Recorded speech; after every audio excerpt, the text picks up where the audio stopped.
if you plant at the back of your house, in front of your house, and I plant at the back of my house and in front of my house, we discover that it is difficult for us to complain of not having something to eat. My name is Margaret Oshawa Oga. I belong to the group of Joint People Living with Disability, DOMA, Nasarawa State. I was given a stem of cassava last year, 2021. So I invite some people to come and cultivate the farm for me, and then I farm the cassava. So now it's ready for harvest. I'll use the money to further my education,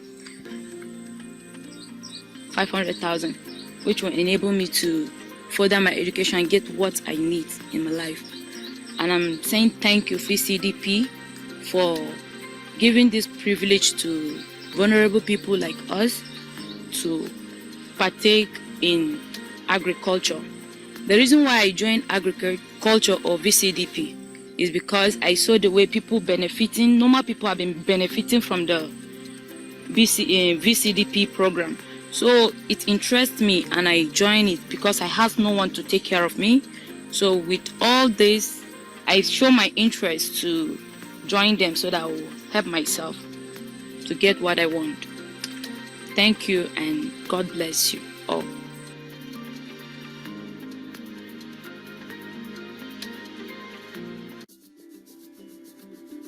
My name is Aminu Ndakoji Kanku from Kanku Ungwanda Koji Farmers Cooperative in the Kanku Cluster in Shilaka Government of Niger State. I'm 28 years old. I have a wife and I have 3 kids. I've been farming for more than 20 years on rice production. Before I joined IFAD, I didn't recognize agriculture as a business. It was when IFAD VCDP intervened and I was trained to capacity building, to good agronomic practices, and also providing us the good seed. They trained some of our youth in the community to be producing the seeds to increase the yield per hectare. Through the Water Users Association, we were able to, on our own, have what we call 300 hectares uncommanded area. Now we produce 3 times in a year.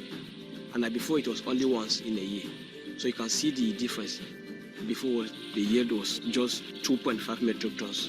But with the intervention of the program, we are able to currently have 7.5 metric tons per hectare. This is a big number.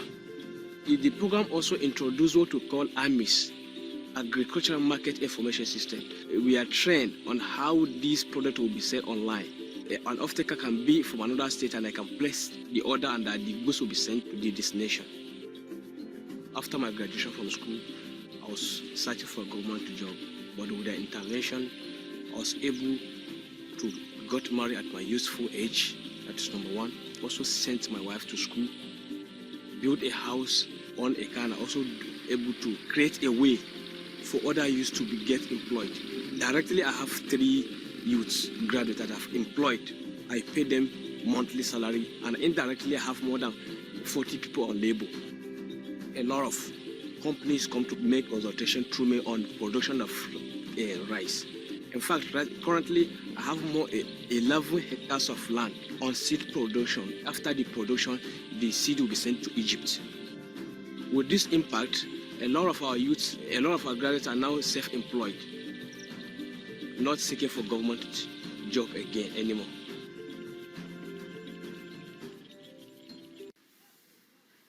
It's business as usual here at the Kontagora Rice Processing Centre in Niger State in Nigeria. COVID-19 may have altered the way they work, but it cannot mask the fact that business is booming. While other rice producers had to stop working during the lockdown, Asabi and her fellow rice entrepreneurs drew on their production and marketing skills and introduced a rota system that meant they could keep going throughout. And how do we do it? We have to observe the social distances. So we worked in shifts, while others work in the morning, others in the evening. So we've not been out of production since the COVID-19. Instead, we work more harder because the demand is so high. Asabi and her team used to supply rice to the local schools, but when they shut due to COVID, one door may have closed, but another one opened. Closed international borders meant that the market was no longer flooded with cheap imported rice. The result is the price of their rice has gone up over 40%. But a decade ago, it was a very different story for Asabi. She used to be a civil servant, but after her husband fell sick, they couldn't afford to pay the bills or feed her family. She began processing rice on her kitchen floor, but it's only since joining the Tudunwada cooperative 4 years ago that things improved dramatically. Set up with financial support from the Nigerian government and the UN agency Good afternoon, IFAD, ladies and gentlemen. Good afternoon, ladies and gentlemen. Welcome to this side event on scaling up multi-stakeholder collaboration and investment in the implementation of the food systems transformation pathways in Nigeria. My sincere apologies. We are waiting for the Vice President who will open this session. I think it's just a few minutes away. So please bear with us, and we don't want to break with protocol. My apologies on behalf of the government. So we can keep streaming the video in the background until we start. Thank you.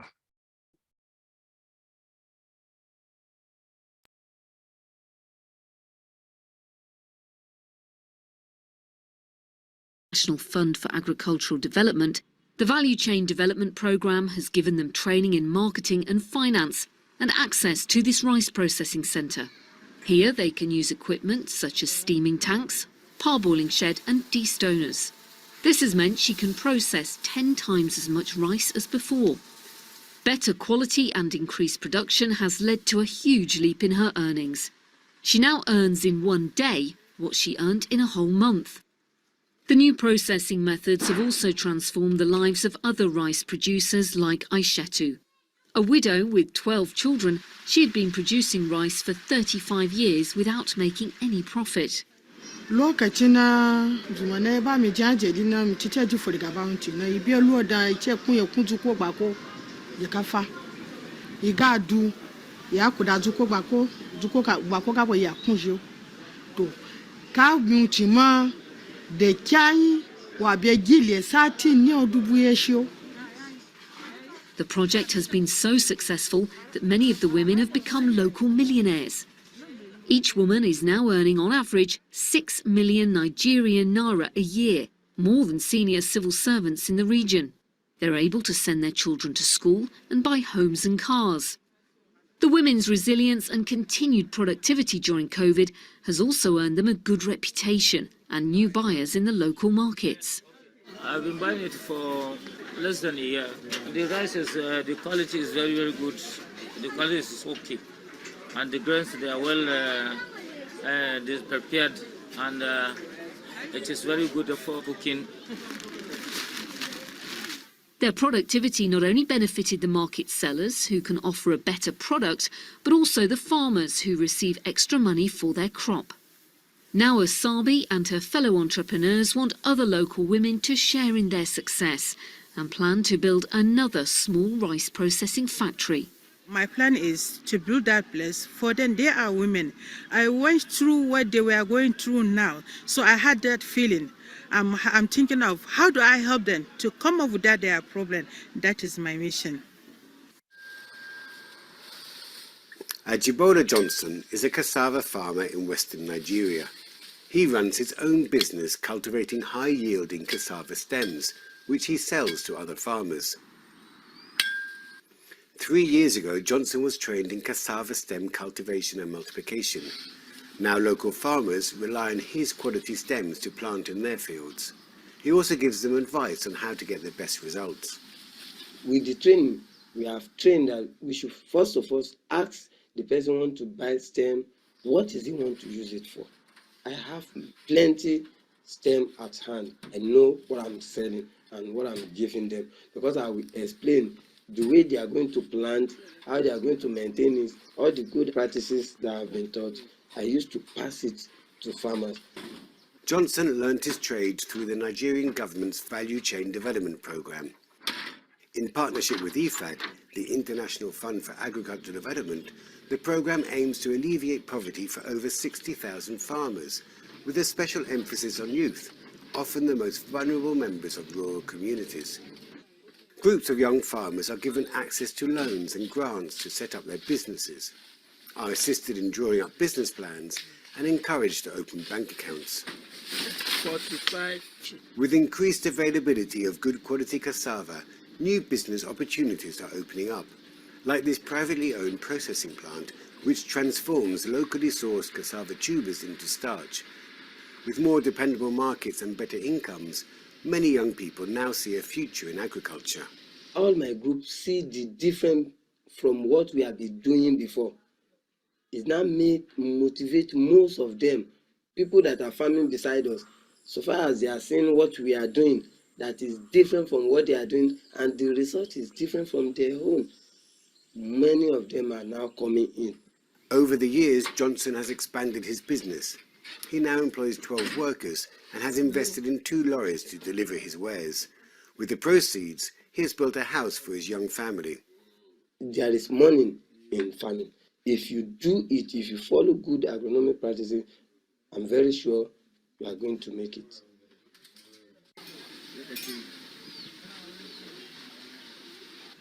Before I'm a graduate, I didn't have any work, but with the coming of this project, I was trained as rice seed producer. I produce a certified seed which will improve the yield of the crop in this community. The challenge that we youths in this area face is financial aspect. That's my main challenge before starting the business. We have microfinance bank here. I go through my cooperative to obtain my first loan, which I use in my first production. I was able to produce, I return it back to them. Then I was able to save from what I had been getting from that field for next production.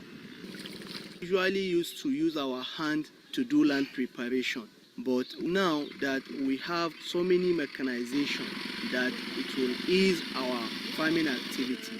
Some of the machines, we buy them using our money, which we save in the cooperative, while some of them it was given us as a grant.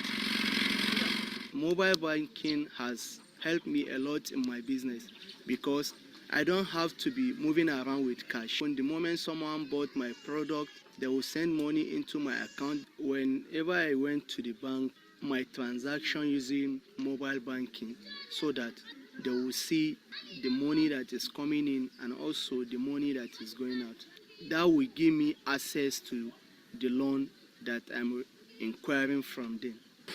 Since all these things are available, some youth have started coming back, and also they have started engaging themselves in farming activity. I've employed 20 youths temporary, and also I have 5 youth that are working with me permanently. I want to remain in this business because there is a lot in it.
also recognize the fact that without our farmers, there will be no nation, because the farmers are the building block of the nation. I therefore wish to extend our sincere and hearty appreciation to the great Nigerian farmers, especially the smallholder farmers, ably represented here by the chairman and presidents of their associations, who produce the bulk of the food consumed by our nation for their perseverance, tenacity, and commitment to agriculture.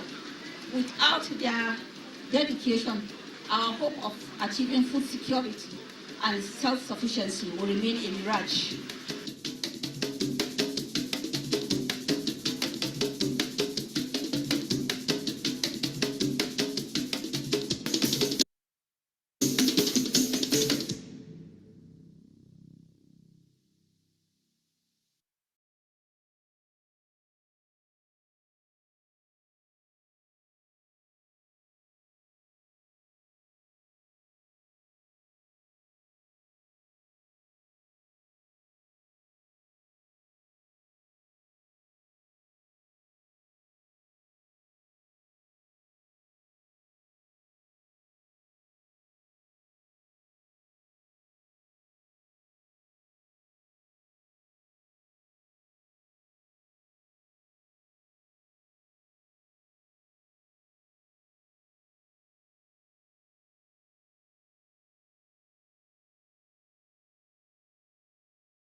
Ladies and gentlemen, my apologies once again. I hope you enjoyed the video that was playing in the background.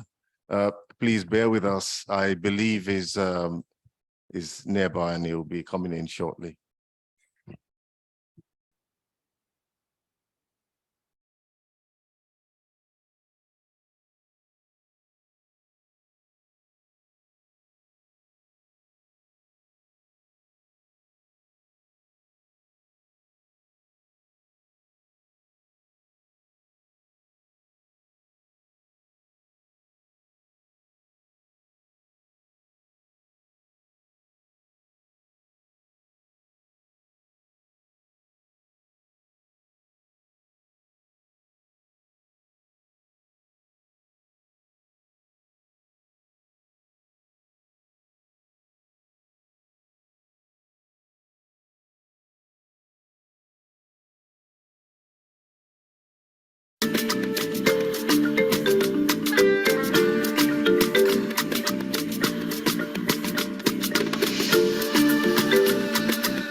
If you plant at the back of your house, in front of your house, and I plant at the back of my house and in front of my house, we'll discover that it is difficult for us to complain of not having something to eat. My name is Margaret Oshawa Oga. I belong to the group of Joint People Living with Disability, DOMA, Nasarawa State. I was given a stem of cassava last year, 2021. So I invite some people to come and cultivate the farm for me, and then I farm the cassava. So now it's ready for harvest. I'll use the money to further my education 500,000, which will enable me to further my education and get what I need in my life. And I'm saying thank you, FCDP, for giving this privilege to vulnerable people like us to partake in agriculture. The reason why I joined agriculture or VCDP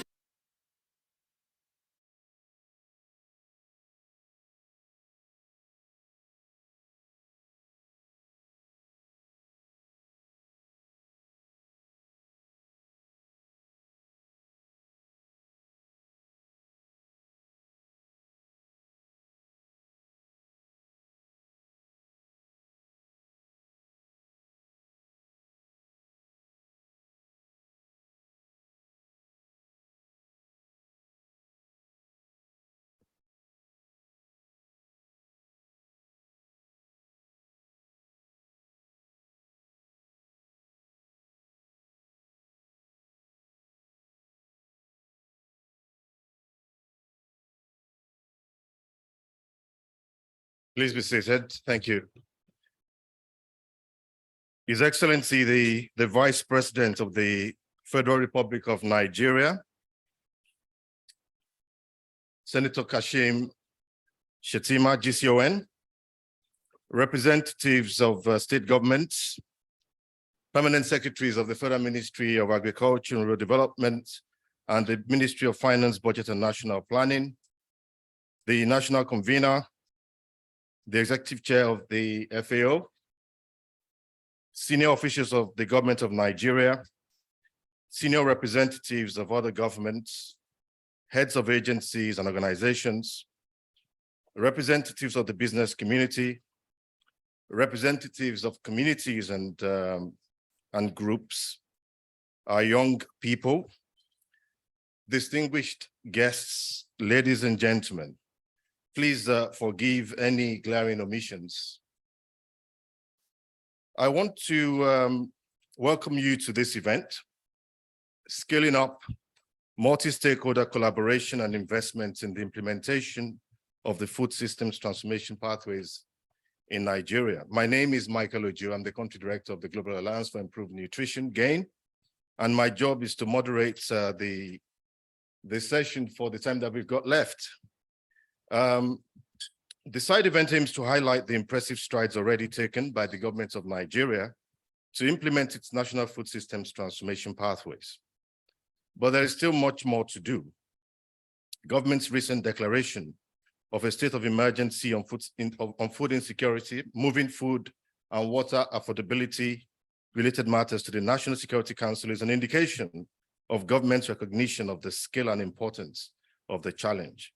So beyond the positives, the side event today also aims to highlight areas for further support and investment and to galvanize that technical assistance and financial investment from all sources, donors, private sector, diaspora, etc., to ensure that we have an even stronger story of progress to tell in 2 years' time.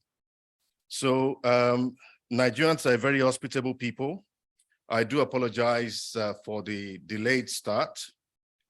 But now that we have taken over the Iran room for about an hour or 45 minutes, it is only appropriate that we welcome you to Nigeria. So I will invite His Excellency, the Vice President of the Federal Republic of Nigeria, Senator Kashim Shettima, GCON, to welcome everyone in the room on behalf of the government of Nigeria. Your Excellency, sir.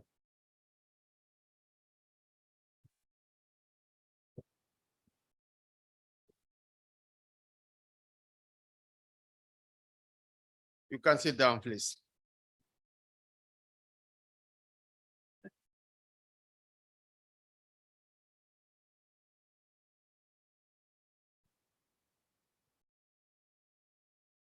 Your Excellencies, top government functionaries, distinguished ladies and gentlemen.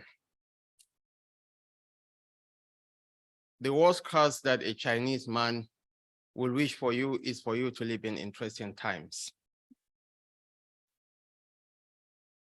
Indeed, in Nigeria, we are living in very interesting times. The word for crisis in the Chinese language is weijie, W stands for crisis, and G for opportunity. Opportunities abound in Nigeria in spite of the crisis we are in. We have a new president, Bola Ahmed Tinubu, a man of courage and conviction who is determined to reposition the Nigerian nation. But the reality of our food and nutrition insecurity situation and the urgency to transform food systems to rapidly meet multiple needs, food, nutrition, sustainability, livelihoods for our ever-growing population is of paramount importance. 220 million people, 1 out of every 4 Black men is a Nigerian, and the population of Nigeria is projected to hit 440 million by 2050. Nigeria will surpass the United States as the 3rd most populous nation on earth. And the population is young. The median age is 19. We have the capacity, as I said yesterday, of transforming the demographic bulge into demographic dividends, or it will be the demographic disaster that will consume all of us. But with determined leadership and support from the global community, we believe, as eternal optimists always do, that there is hope in the horizon.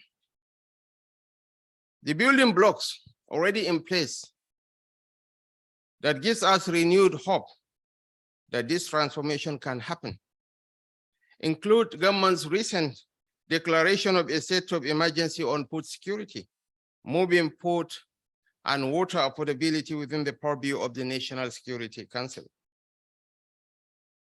The fact that we have much more data about our food systems and nutrition than we have ever had before, from the Nutrition Data Conference of 2022, the National Food Consumption and Micronutrient Intake Survey, and the National State-Level Food Systems Dashboard, etc. And thirdly, the increasing collaboration between government and business, focusing on agribusiness, understanding that investments that will transform food systems will come from the private sector, with government creating only the enabling environment. The investments that will create the enabling environment are there for everyone to see. Your Excellencies, distinguished ladies and gentlemen, the success story of the value chain development program speaks for itself. It has empowered 100,000 smallholder farmers to enter commercial engagement with some of the leading food marketing firms in the world, enabling them to lift themselves and their families out of the poverty trap. Therefore, the government of Nigeria, together with international and domestic finance institutions, scale up the BCDP approach through the Special Agro-Processing Zone Program, with an impressive investment of $521 million from IFAD, from the Islamic Development Bank, and from the Africa Development Bank. The BCDP SAPZ really represents a unique and concrete model of mobilizing transformative investment at scale in support of our national pathways for food systems transformation, to transition to higher performing, healthier, more sustainable, and more equitable food systems. Your Excellencies, ladies and gentlemen, Nigeria is open for business.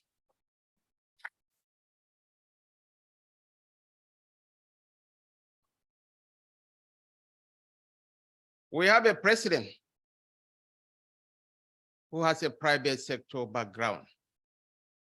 You have a vice president who is also from the private sector. And we have a president, most importantly, who has a knack for selecting the best to drive the process. Be rest assured that the next frontier for global development is facing Africa. And Nigeria will make or mar that transition. Come to the land of opportunities. Come to the land of a very proud and energetic people. As I said, and I want to reiterate, the average age of the Nigerian nation is 19. Vibrant, young people, eager to put in their best. Thank you so much for this opportunity.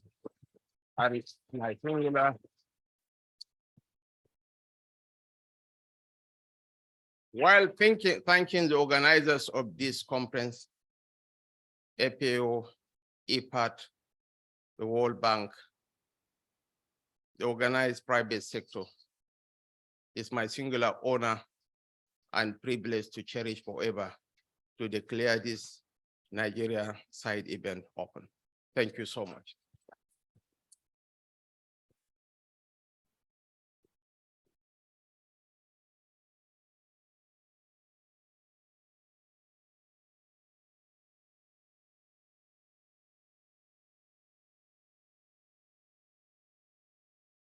Thank you so much, Your Excellency. We are indeed living in interesting times of renewed hope.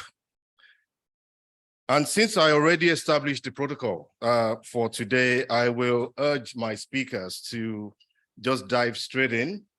For the sake of time, I have His Excellency's promise that he will not be upset. So just dive straight in.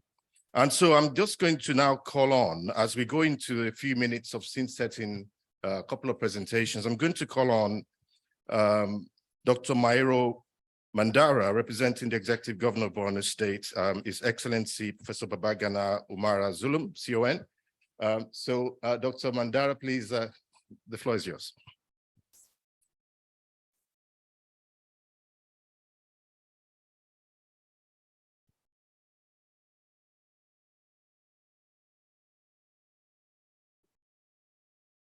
Your Excellency, the Vice President of the Federal Republic of Nigeria, I'll beg to stand on existing protocol, ladies and gentlemen. It's my honor to represent my governor, His Excellency Professor Babagana Umara Zulum, who sends his greetings and is here with us in spirit. And physically, he's in a village on the border of Niger called Damasak, just a few kilometers away from where Boko Haram base is. Very typical of him. He's asked me to read a few things that he wants to share with you. As you're aware, between 2010 and 2018, the Northeast region of Nigeria saw unprecedented loss of lives and livelihood as a result of the insurgency, resulting in over 8.4 million people requiring humanitarian assistance, over 2.2 million people internally displaced, and over 250,000 people refugees living in Cameroon, Chad, and Niger. And the World Bank estimated just between 2011 and 2015, a loss of about $8.3 billion. Since August 2021, we have witnessed mass surrender of non-state armed groups and their families and the release of thousands of people that had hitherto been kept captives. Currently, we have in our record, over 100,000 people that are ex-combatants, their families and people that have been enslaved, that have voluntarily come out of the bush and are now surrendering for peace. This has resulted, therefore, in significant improvement in peace and security in the region and freeing land for cultivation. And I'm happy to tell you that in the last 1 year, we've not seen a single bomb blast in Maiduguri, which is unprecedented. And also importantly, for example, last year in Borno State, we recorded over 400% increase in land area cultivated by farmers. This year alone, people have started farming on the fringes of the famous Sambisa forest. With this significant peace and improved security, now is a critical moment to significantly improve the agricultural investment in the region, and Borno State in particular. Seizing the moment will not only improve food system, decrease poverty, and improve alarming malnutrition, especially for pregnant women and children. For us in the region, it will reduce recruitment of young people into Boko Haram as a result of poverty, foster peace and reconciliation, improve climate vulnerability of the region, and contribute to stabilization of the Lake Chad, which is a significant threat, not only to Africa, but to Europe. The northeast of Nigeria has a landmass of over nearly 300 square kilometers and is strategically positioned in the Lake Chad Basin with access to many countries as far as Central African Republic, Sudan, and Mali within 24 hours through Niger, Chad, and Cameroon, and has historically been the center of actually economic activity of the region, and it was the regional trade hub before the onset of the insurgency. Northeast Nigeria is therefore at the tipping point. It's at a tipping point to reverse the socioeconomic problems that we've had, the malnutrition that we have, the poor health systems that we have, and the peace and security of the region, of the country, and of the world. The Borno State government has developed a 25-year development plan and 10-year strategic transformation initiative in which agriculture is a core driver of the economic initiative. The initiative aimed to optimize and ensure a secure agricultural value chain aimed at enhancing output as well as development of complex products and inclusive growth. The Borno State government has invested significantly, starting when our vice president was the governor, in machineries and other equipment, and is therefore ready to move in. Now, the government has been working very, very closely with the organizers, and we will continue to work with them.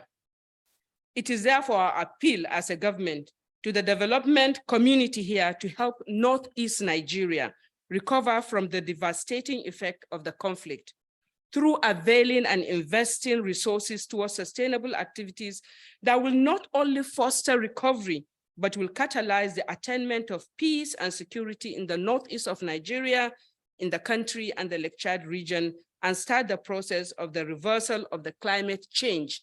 Interestingly, desertification rate of Borno and Yobe is 2 kilometers per annum.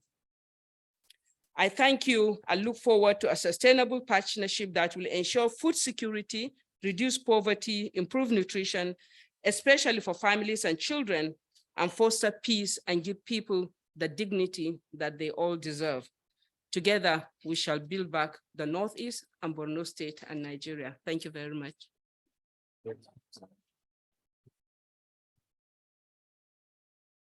Thank you so much, Dr. Mandara. 400% increase in the land area back in cultivation. That is fantastic news for what has always been a food basket of Nigeria. I'm now going to invite second speaker, last speaker for this session, for this part, to speak on behalf of the UN system. And so Dr. Abubakar Suleiman, FAO representative for programs representing the UN system.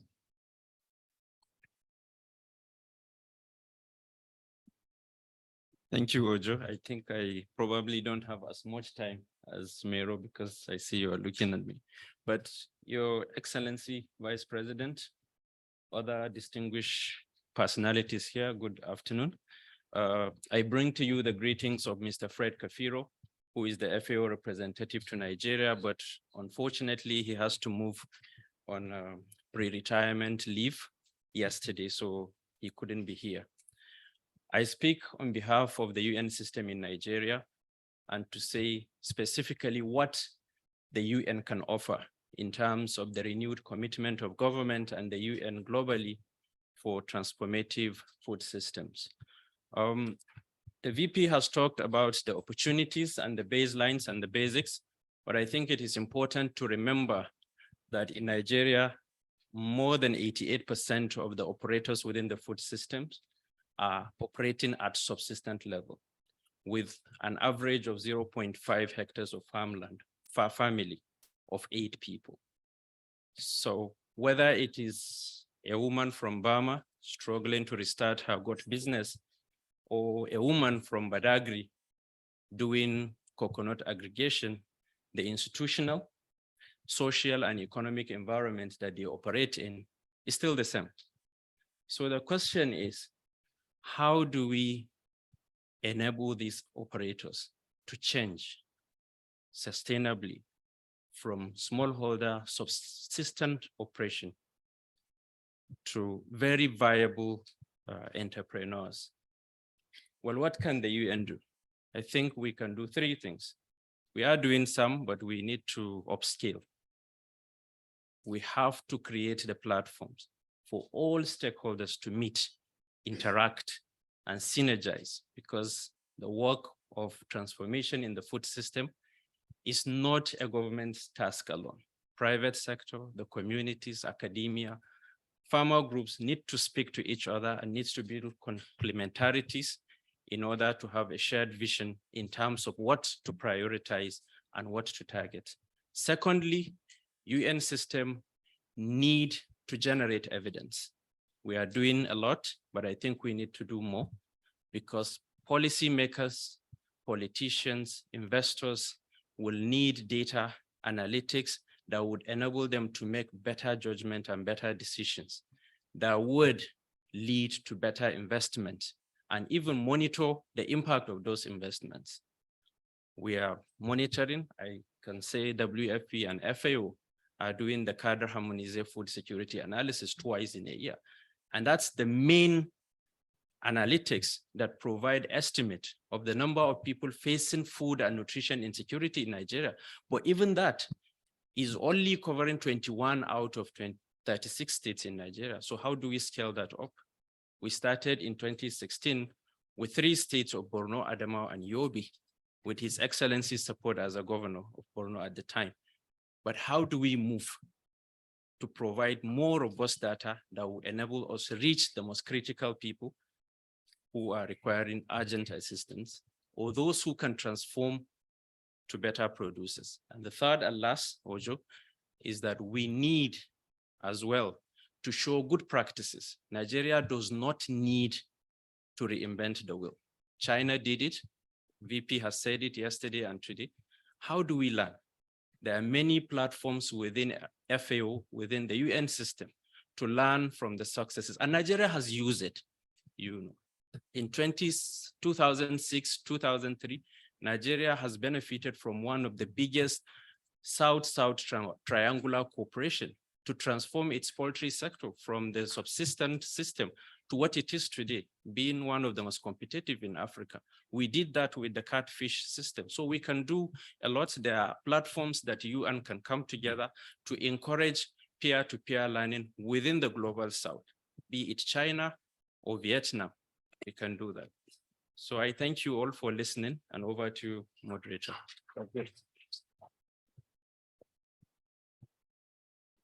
Thank you very much, Dr. Suleiman. And please, with your permission, I will see through the next part of this program. And I would like to introduce those on the panel with me for this panel session. I'll introduce them as they're close to me. So first of all, Mr. Akinyinka David Akintunde is president of Afex Commodities Nigeria. Next to him is Ms. Nimat Ajiboy, the Chief of Nutrition, UNICEF, Nigeria. And next to her is Dr. Sonjo Faniran, the Director of Social Development, Ministry of Finance, Budget and National Planning, and also the National Convener for the Food Systems Transformation Pathways.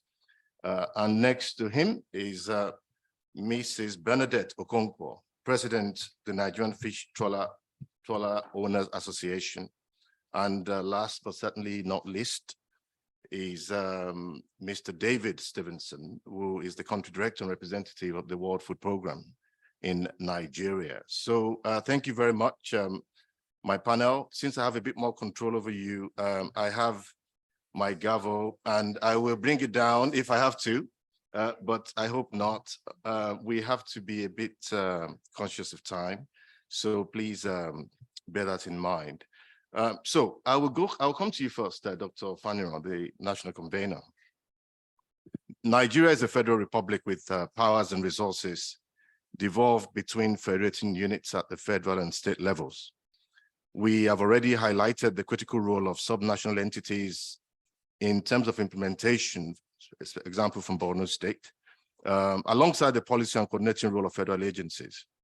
I must say you've done a fantastic job of ensuring that food systems transformation has stayed central to government's agenda over the past 18 months. My question is, how are you ensuring the national food systems transformation pathways and the strategy for implementation are rooted in regions, in states, and in communities? Over to you, sir. Thank you very much, the moderator. Your Excellency, I also sit on a 16 protocol. For Nigeria to have it right, the first thing that occurred to us is that the issue of achieving food system transformation does not reside with the federal. It resides with the states because it is an economic growth issue. What we did was to decentralize the coordination of implementation in such a way that this decentralization goes to each of the 6 geopolitical zones, whereby we chose one state to coordinate the remaining states in the zone. For instance, in the Southwest, we have Lagos and Osun State coordinating. We joined Osun with Lagos when we saw that they were food dragging. Then for Northeast, we have Borno, and that's why Professor Zulum has been supporting us extensively. We have Kano for the Northwest, we have Kwara for the North Central, we have Enugu and Anambra for the Southeast, and we have Akwa Ibom and Edo for the South-South. This is the only thing that can work because the issue of food cut across the entire nation. And we felt that if the zones can do their work, this coordinating state, they will be able to take it down to the grassroots level. Then what we also did was to create roles for all levels of government. At the federal level, we have 14 MDs identified as coordinating food and nutrition, and they are going to backstop for the state.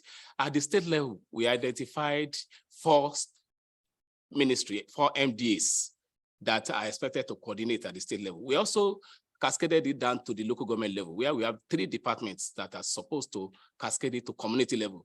So if we have it from community level to the national level, I think the first thing we require is food availability. When we have food availability that enable all Nigerians to see that we are all going to do it together. Then beside that, we also encouraged starting with 3 quick wins. The first one was this for weather information, that we enable all farmers to have information when to plant, what to plant, and every other thing that has to do with information on agriculture and food. We also, the second one we choose was to make sure that all states are committed, all the state governors. We encourage the establishment of farm estates in all the states of federation. And that is what the zones are, the coordinating states in the zone are pioneering now. Then we also encourage, the third one is homestead gardening. Let everybody go into farming. Everybody, we can all use the space in front of our house or houses, or those people in the villages, the farmland that is at the back of their house, they can always have it as farmland. So those are the areas where we are. Then we are promoting school gardening because we can see that our value system is getting lost. Let our children that are in secondary schools or even the university see agriculture as a plus to developing our economy. I will stop there. Thank you very much. Thank you very much, Dr. Faniro. I'm sorry to cut you, but I know there's a lot more that you wanted to say, but thank you for really emphasizing the deliberate efforts at decentralization or decentralizing the way that we're going about this in Nigeria. So over to you, Mr. Akinka. AFEX has established itself as or perhaps the leading commodities exchange coming out of Nigeria, servicing Africa. Many commentators often say Nigeria is producing lots of food. Enough food, they say. Is this true? And if so, Why are we facing food shortages and an affordability crisis that are seeing year-on-year food price inflation now at 25% for June 2023? And what can we do about it? Thank you, Your Excellency. Thank you for giving us the opportunity to be here today. Michael, a lot of questions you asked, I don't know where to start from. But I think one thing is clear. We all know the problems facing agriculture in Nigeria, and there's no need for us to keep hammering on them. Is Nigeria producing enough food? I don't think so. Most people you talk to will attest to that, and which is the core reason why we are facing food shortages. And I see this too as a same side or different sides of the same coin. Yes, inflation is at an all-time high right now. That's what is on everybody's lips. Even from the capital market to private sector to the public sector, everybody's worried about this. But for us at AFEX, one of the things we focus on is we believe access to key requirements for food production is key for us to help solve some of the problems we are facing. And I'll put those 3 requirements into 3 buckets. The first is for us to solve the food shortage problem we have in Nigeria, we need access to quality inputs. It's available, yes, but are the producers, the smallholder farmers that we spoke about, able to access this? And not just only access it, but access it in a timely manner. Agriculture is one of all those activities that is extremely time sensitive. You miss it by 1 month, you are out for another year, except you're doing irrigation, then you have probably another 6 months timeline. So access to quality inputs is very key. The second one is availability of the inputs is not even enough. You don't have the financing required to get it. We work a lot with smallholder farmers, and when we engage with them, they complain that yes, timeliness is a problem, but even the financing to get it when you need it is not available. We laud a lot of government programs, but there's always a mismatch in timing of the financing that is made available to smallholder farmers. And the third part is access for the smallholder farmers to be able to engage mechanization to increase their productivity. Now, when you look at all of these 3 issues, it points to the fact that if you fix access to quality inputs, finance, and mechanization, the yield that is currently at 0.5 per hectare, whatever number you put about around it, which is below global averages, which is even below African averages, you'll see ripple effect across that number, increasing the capacity for us to be able to create food. What can we do? We have a lot of players in Nigeria that are actively playing in the agricultural ecosystem. WFP spends millions of dollars on the average every day in Nigeria. Are we aware? Can we better harness it? Can we provide more structure for them to be able to divert this directly to the smallholder level? Because that is where the impact needs to be. In Africa today, 80% of the production in Nigeria today comes from smallholder farmers. We are not yet at the level of big farmers. Giving them the capacity to be able to produce more will significantly reduce the shortage we have in food production. That's the first part. The other part is we need to invest in infrastructure. We can't run away from it. We need to invest in the future of Nigeria, and infrastructure is key. If you put more funding in putting storages in place without doing anything, you eliminate post-harvest losses, which account for 30 to 40% of food produced. By eliminating that, capacity is already increased for food production. And you can't do this as a single entity, but thanks to this kind of forum that we have stakeholders working together through this coordinated effort, then you can put structures across all the geopolitical zones, get all the key stakeholders in place, and then ensure that we can increase production. I've written a lot here, but I know. But hopefully we get back to this. But agriculture is one that is very passionate for us. Yeah. Well, thank you so much. Thank you so much, Akinka. Lots of money going in into production, but we need more structure. Now to you, Nimat. So food systems isn't just about production and supply. It is also about demand and about the environments in which people engage with food. Nobody is disputing the severe challenges many Nigerians are currently facing with food and nutrition insecurity. That's why we have a state of emergency in place. We also know that when things are this bad, it's even worse for the most vulnerable population groups, children, women. So how bad are things really? But I don't want you to stop there. I want you to end this on a positive note. So where do you see quick wins begging for the right budgetary focus or for private sector partnerships, including areas that the UN system can support, that can really transform the situation in the short to medium term? Thank you, Michael. Good afternoon, Your Excellency and distinguished guests. Michael, you know me well. He started by warning me not to speak about depressing things, and I'm usually an optimist, but I will start with some hard-hitting facts, so please forgive me. As we speak today, 25 million people in Nigeria are facing food security crises. We have, unfortunately, the distinguished status of having the largest number of malnourished children on the continent and the second largest number of malnourished children in the world. 2 out of every 3 children in Nigeria face what we call acute child food poverty. And this means that they're not getting the diverse diets that they need to grow well. Your Excellency, you mentioned earlier that we have a young population in Nigeria. It's a growing population and the median age is 19. We also know that investing in young children sets the foundation for life, and that's our human capital that we have. The president of the African Development Bank talks about brain matter infrastructure and investing in nutrition for it. So what I would urge us to do is when we talk about food systems changes and transformation, is not just to talk about food security and agricultural production, but as Dr. Faniran mentioned, the ambitious plan of the government is to talk about nutrition security and to talk about access to safe, diverse, affordable diets year-round for everybody, especially women and children. So given this, I am optimistic, Michael, that the plan that the government has put in place in Nigeria, the participation of multiple stakeholders, we heard from Akin the role of the private sector that's needed. We as the UN are there.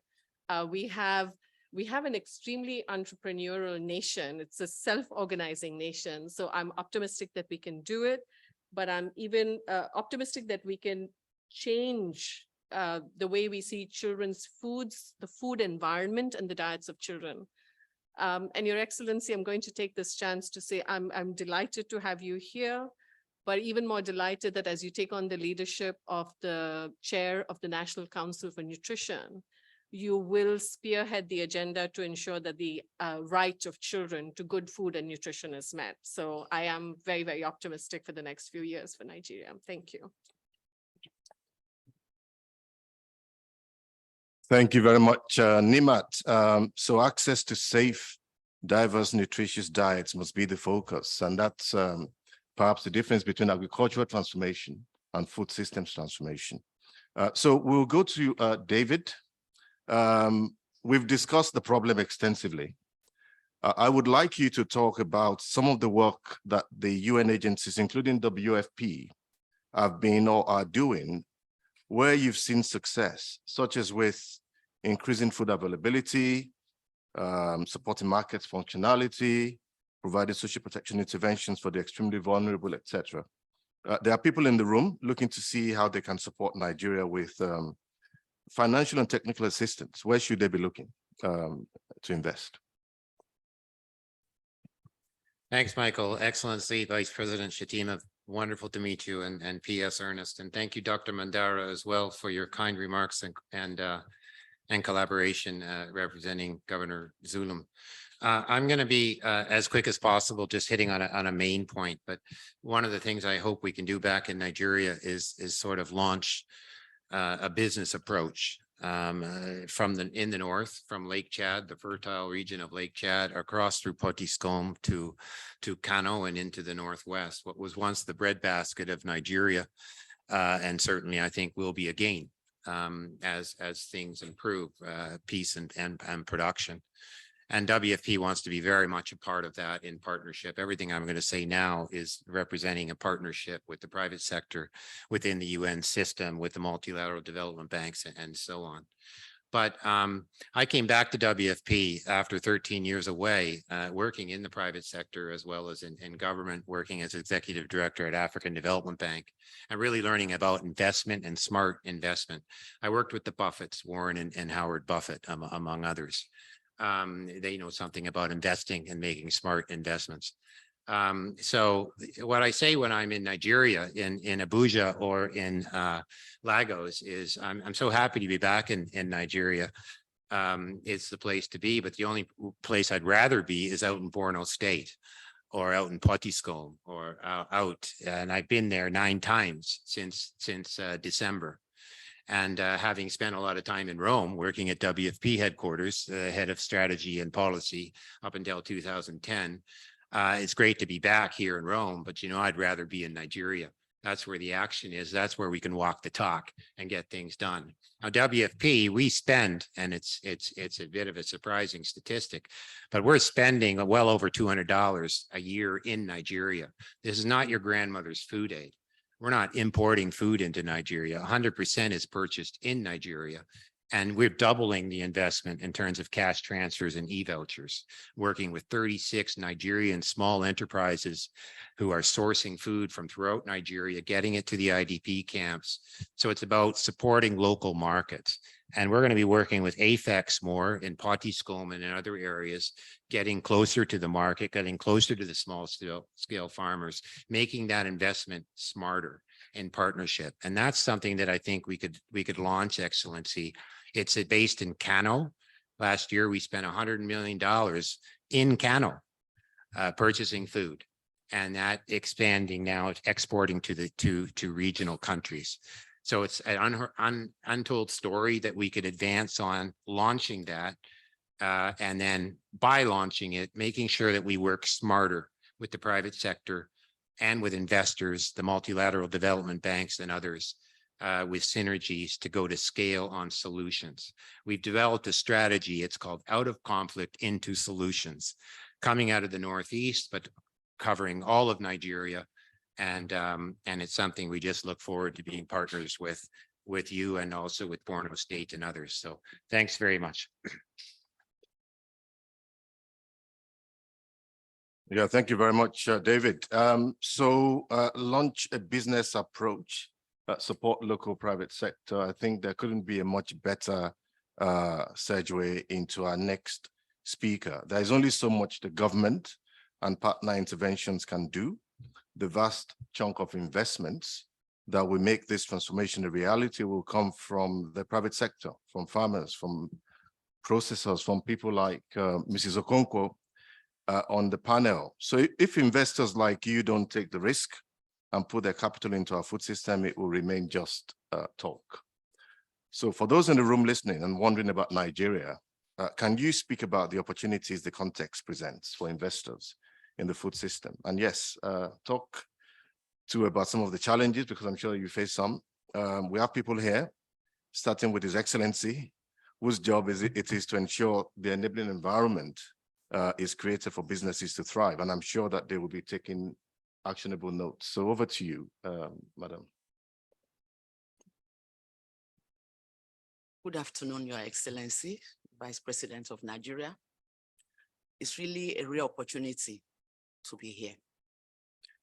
I am speaking on behalf of the sector that is looking at aquatic life, fish.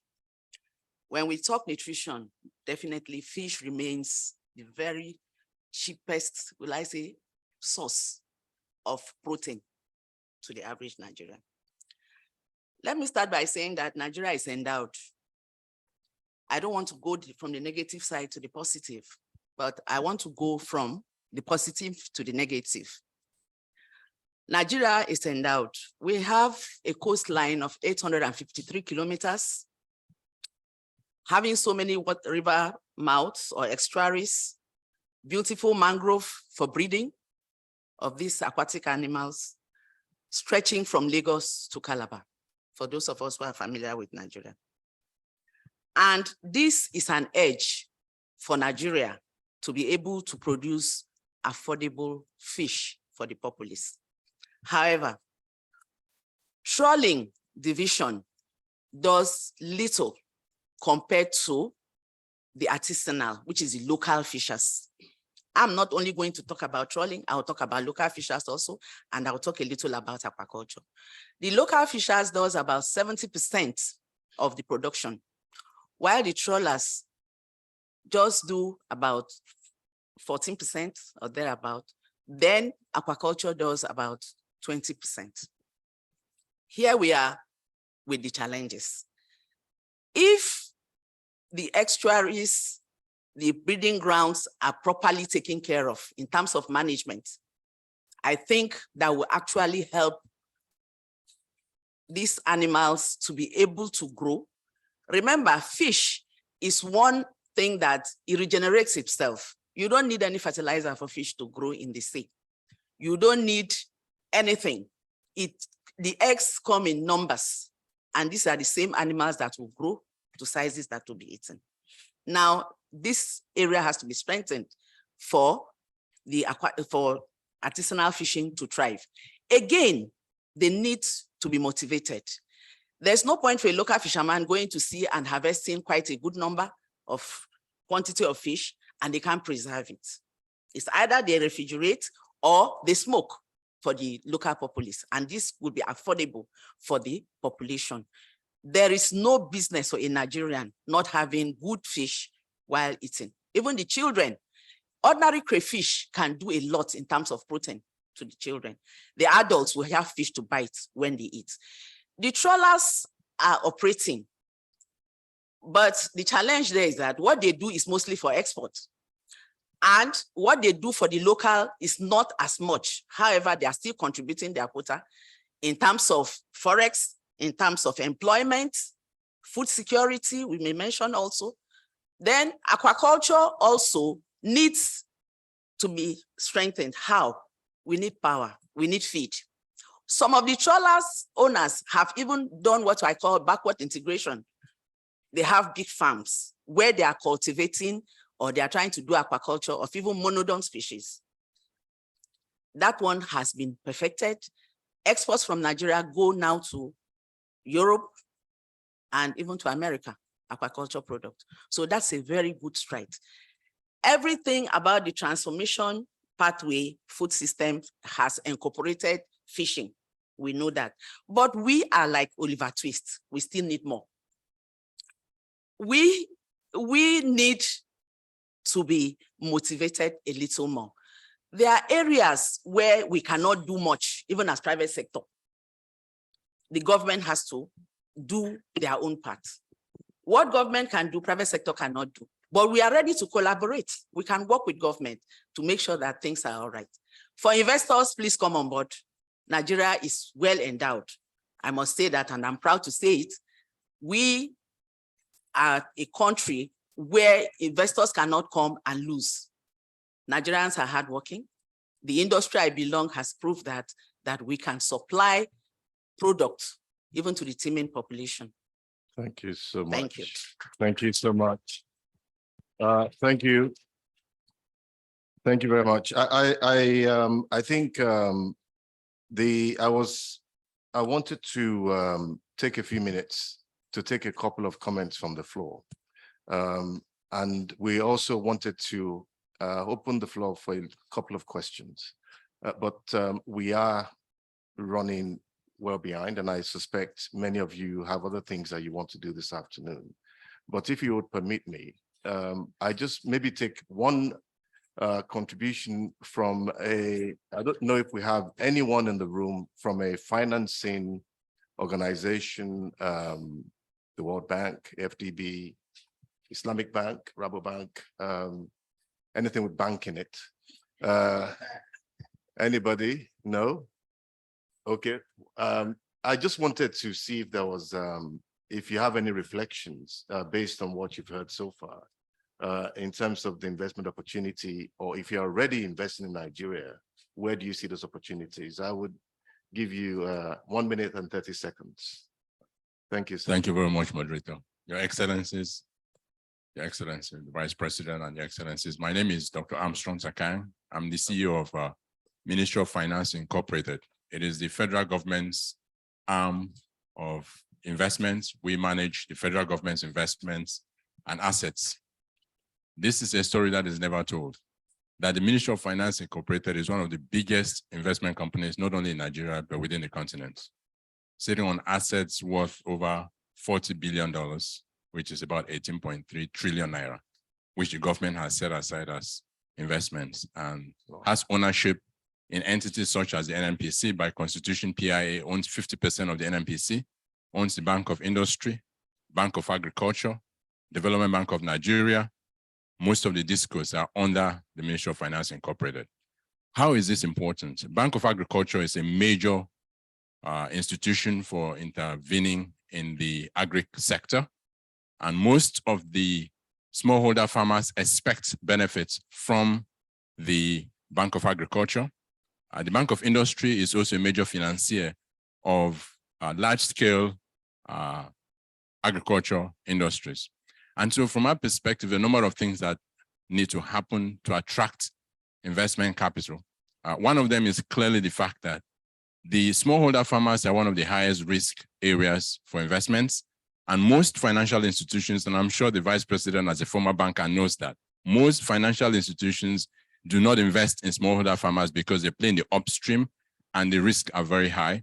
And so if we were to make interventions in the agri space, that is clearly an area that the government needs to have a catalytic impact on. And that's why Bank of Agriculture is a major institution for us in intervening in the areas and resolving some of the challenges. That's one. The second that we see also is the fact that for us to really bring about major changes in this sector, we need to, in addition to supporting the smallholder farmers, we need to deliberately create opportunities for large-scale institutions for large-scale agriculture in Nigeria, agribusiness. Because at the end of the day, yes, we have a lot of the young people that are in agriculture, but the fact of the matter is that most of them are moving into urban areas. And so a lot of the farmers who are involved in producing food today is depleting. A replacement for that is a large scale. So we need to begin to look at mechanisms to bring about large scale farmers and work with the likes of AFEX to build that infrastructure, to store that. And for us, we think that by building that infrastructure and storing large quantities of food, it means we can stabilize the supply of that and also help control inflation. Because inflation, as you know, the major cause of that is that major up and down of supply. And the fear that they may not have food in future, they go and pile up, and as a result, the prices will go up. So those are some of the things that we think that from an investment standpoint, we need to invest in infrastructure, support smallholder farmers, and also ensure that we're creating bankable and getting feasibility and bankable projects in the agri space to attract investors from outside the government into that space. Thank you very much. Thank you so much. So there you have it. For those who didn't know, the Ministry of Finance Incorporated is also ready to do business. I will give Ambassador Yaya a minute also to make a quick contribution before we get to start rounding up. Over to you, sir.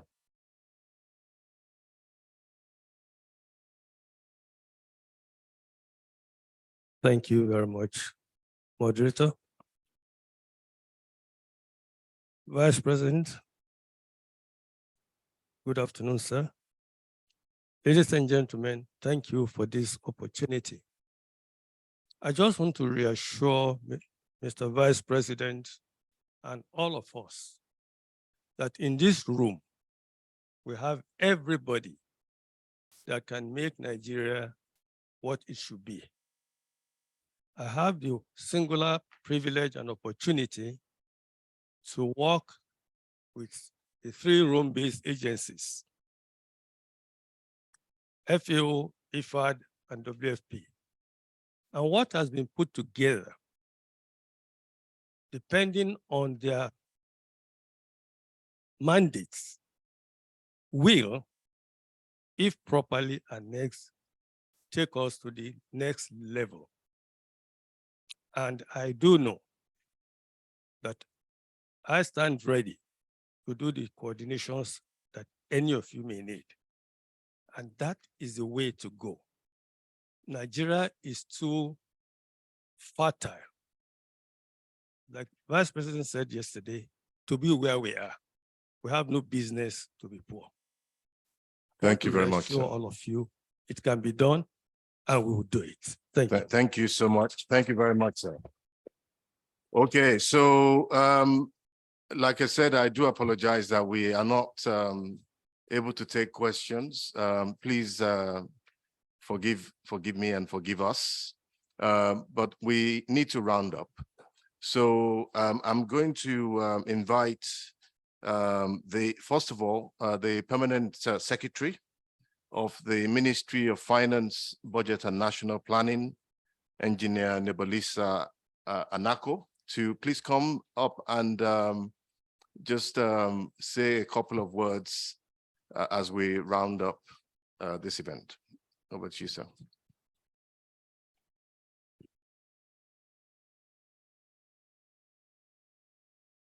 Your Excellency, the Vice President, development partners here, our friends. I'm happy that so many development partners and friends and investors are here.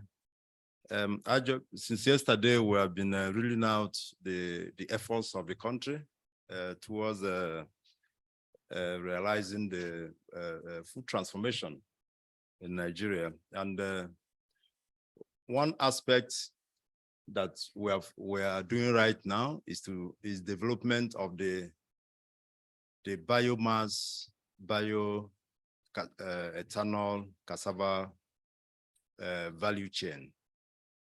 Cassava is an edible tuber, is a staple food in Nigeria. And Nigeria, through cassava, you get gari, you get akpu, and then of course starch and other products. And Nigeria is the #1 producer of cassava in the world. We produce 60 million tons of this per annum. And I want to also reiterate on what His Excellency, the Vice President, told us in his welcome remarks. 3 things. The government supports and collaborates with the private sector because that is the way to go. In our National Development Plan, 2021 to 2025, there's a pride of place for the private sector to lead. Then the second thing His Excellency also harped on, we have a vibrant youth population, very enterprising. And thirdly,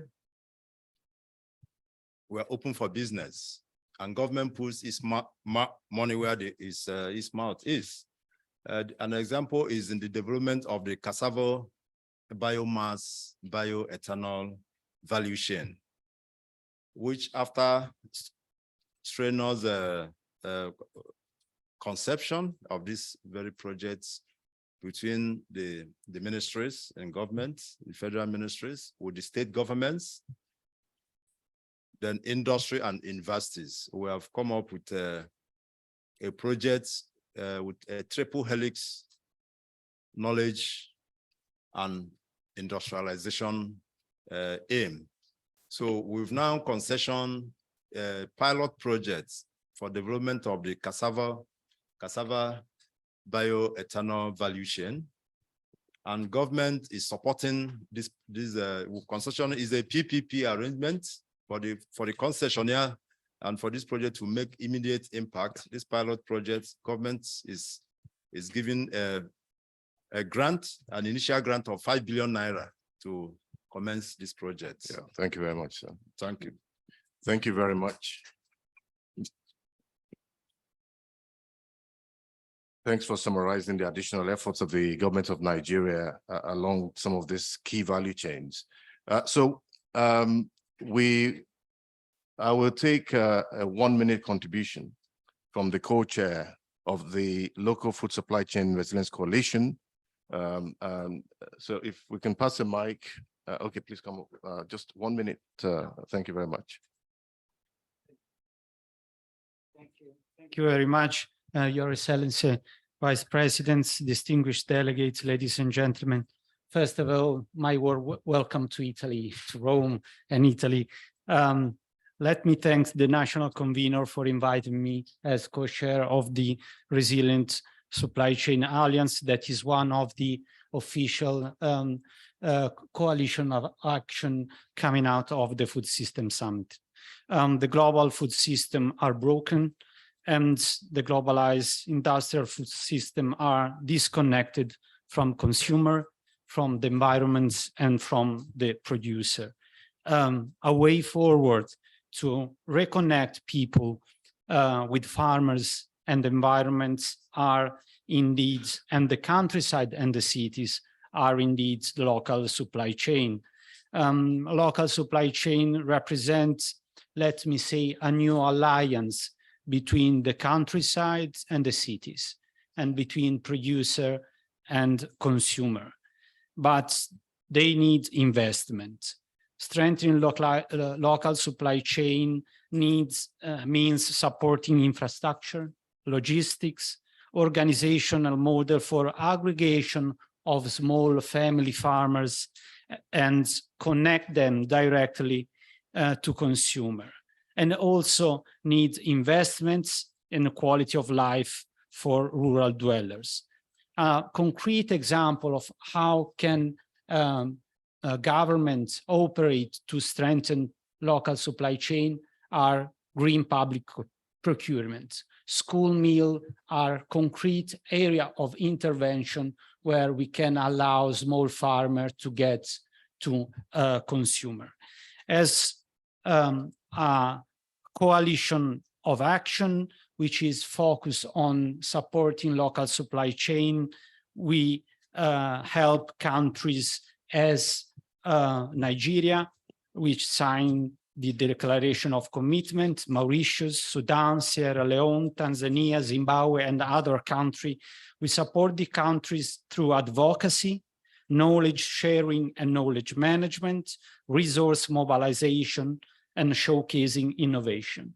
So I'm very happy to be here and very happy to support countries and happy to support local farmers, family farmers to get to the market. Thank you very much indeed.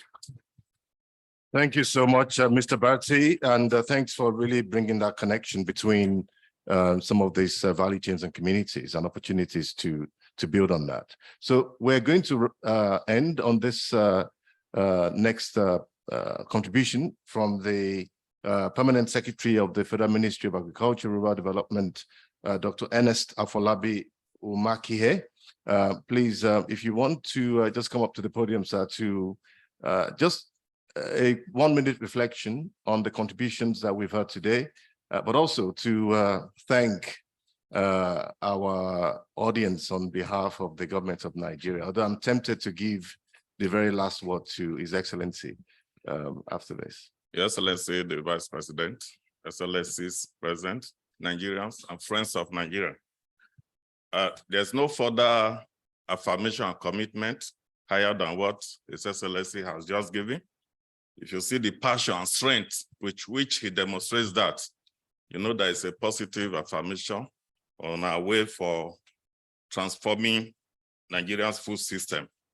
One thing I want to mention is all the issues that have been raised. If you check the level of our declaration of emergency on food and nutrition, we have provision of the right inputs, we have mechanization, and access to finance is key in implementing that emergency on food and nutrition security.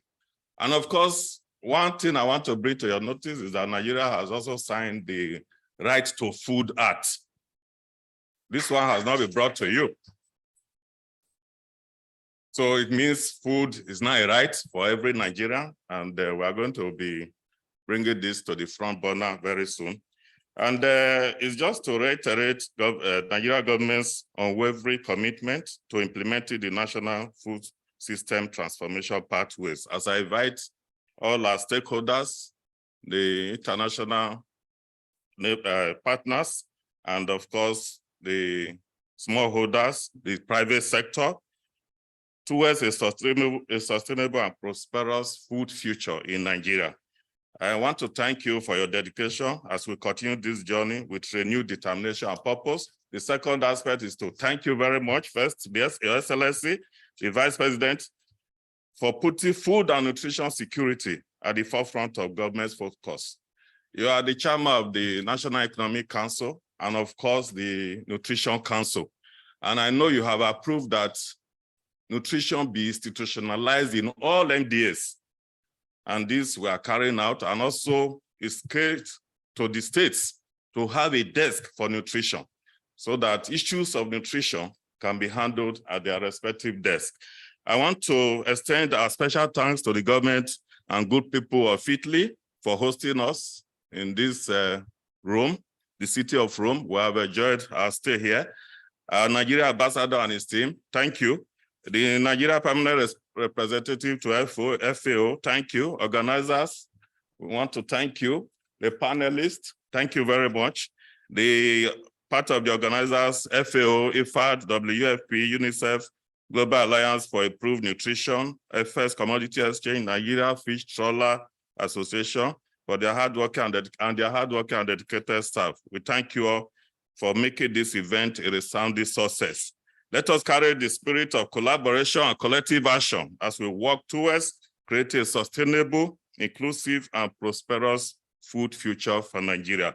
Thank you, and may we continue our journey with renewed determination and purpose. Thank you all. Thank you very much, Permanent Secretary. On that note, I just want to respectfully invite the Vice President, His Excellency, he doesn't want to say anymore, but just to take a picture with the panelists. And I want to also invite Dr. Mandara and Dr. Suleiman to join us for this group picture. But thank you, everyone, for bearing with us and for staying till the end, and look forward to more collaboration. Thank you.